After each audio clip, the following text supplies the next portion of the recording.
Here we are again, QuickBooks 2013. We just did our vendors video section, and now we've moved on and we're going to cover banking. It's going to be a two-part video. So in this first video, we're going to basically cover setting up banking a little bit and doing some transactions. In the next video, we're going to go into reconciliation for banks and credit cards. The first thing we're going to do is go to write checks.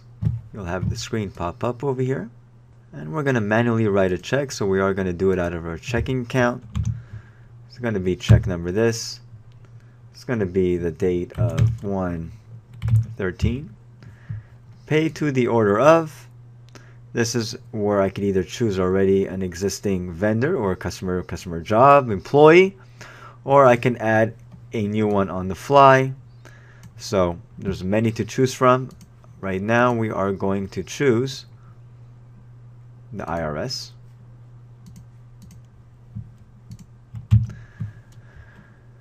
And we got to cut them a check for $750. Once again, this is just really an example so you can just understand how we write a manual check. You can put a memo here if you want. You can put the address over here manually if you want.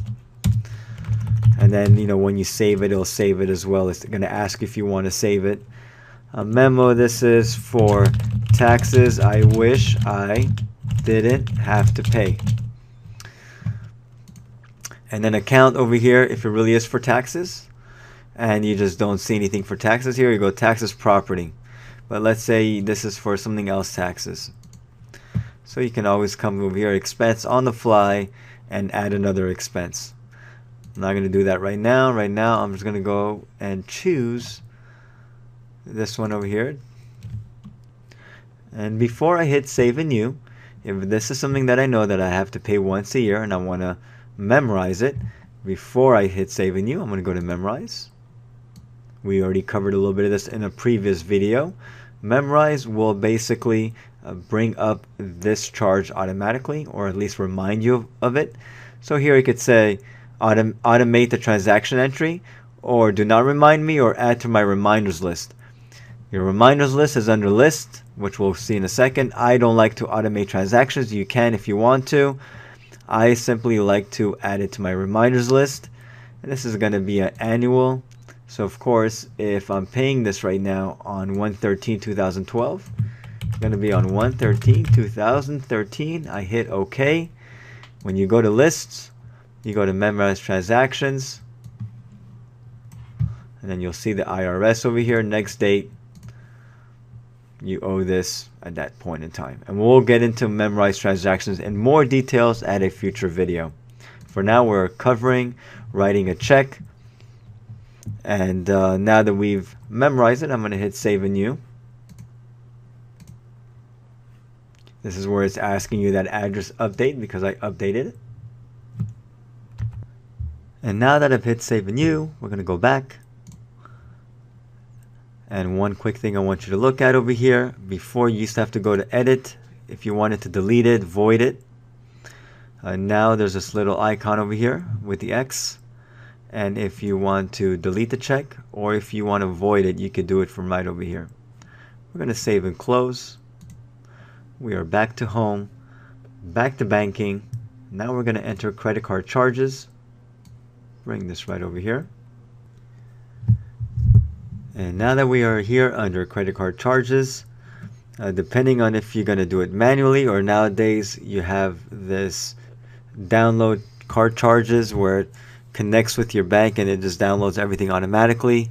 We will get into that later on, but for now we're just going to enter it manually for those simpletons who just don't really care to go all that. So as you can see, these videos, these first videos, there are a lot of them are just basic information to get you to started on the basics, and then down the line we will be doing more videos on even deeper stuff such as the automated features and other features as well. So now that we're at the credit card, you'll notice on the right hand side it says purchase charge or refund credit card. So it's, once again, you can record whether it was a purchase or whether it was a credit, a refund. You can choose whichever credit card you want. You can add a new one on the fly, as I mentioned. So we'll do a second credit card at this point. Visa, Hit save and close. And purchased from, I can make a new vendor on the fly. We will say this is from telephone company. I'm going to hit OK. Making it very simple right now. Of course, you already know you can add as many details as you want. And on 1/18, we paid the telephone company $325.18. I'm going to write TELE. There you go, telephone expense. Already came up automatically. And that's it. The same is the same. You can apply it to a customer job if you want. You know, if this is billable to someone, if this telephone bill is on behalf of this customer. So you pretty much have the same options throughout the whole thing. You got the memorize option over here as well. I'm going to hit save and close. Hit yes. And we are back to home. And at the home, we're going to go to banking, record deposits. Now for make deposits, I usually do this when I enter or when I deposit cash into the bank. I usually don't record sales over here or income because I use the invoice method or I use the sales receipt method. So make deposits, even though you could do that over here, you can pretty much do whatever you want from this customer. I still don't like this method unless it's just really a cash deposit. So from here, we're going to say that I'm going to create a new one called the owner. I'm just going to make it a quick ad for now. And I'm going to do as the owner is other. From account, let's do equity. There is no equity over here, so I'm going to lower this over here and see if we have, so we could do capital stock, open balance, or retained earning. We'll do capital stock that I am putting cash. I am putting $5,000 into the business. Of course, you can have your cashback memo over here if the cash goes back to who. But I keep it pretty simple like this. And this deposit was done on 1/20. Hit save and new. And I just recorded a deposit. We are back to home. Last thing I'm going to show you is under banking. We will go to transfer funds.